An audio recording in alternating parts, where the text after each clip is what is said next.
ఆ ఫ్రెండ్షిప్ అనగా ఏమిటి? What is friendship? కొత్త ఫ్రెండ్షిప్ కాదు, It's not new friendship. పాత friendship. It's the old friendship. పాత ఫ్రెండ్షిప్ మీ ఇంటికి వస్తే రారా పోరా కూర్చోరా అంటాం. If any of your old friend comes, you talk to him. Come వాళ్ళు in. ఏమాత్రం కించిత్ కూడా గౌరవించము. You don't respect him in any way. కానీ కొత్త ఫ్రెండే వస్తే రండి దయచేయండి కూర్చోండి కాఫీ ఈ విధంగా మాట్లాడతాం. If a new friend comes, you'll say, receive with all courtesy. ఈ గౌరవ మర్యాదలకు కొత్త ఫ్రెండ్ కే ఇస్తారు కానీ పాత ఫ్రెండ్ కి ఇవ్వరు. The courtesies are extended to a new friend, but not to an old పాత friend. ఫ్రెండ్ ను స్వేచ్ఛగా అనుభవిస్తారు.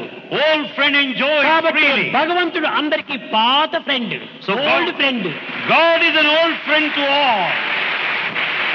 ఇలాంటి సత్యాన్ని మనం గుర్తించుకున్నప్పుడే ఆ ఫ్రెండ్ తో మనం స్వేచ్ఛగా ఉండొచ్చు. When you recognize the truth, you can move freely with that friend. కనుక నీ దోషములు కూడా నువ్వు ఆ ఫ్రెండ్ తో చెప్పుకోవాలి. You can express your mistakes to that friend. ఆ ఫ్రెండ్ యొక్క ఆదేశాన్ని నీవు అందుకోవాలి. నీ హృదయాన్ని పరిశుద్ధం గావించుకోవాలి.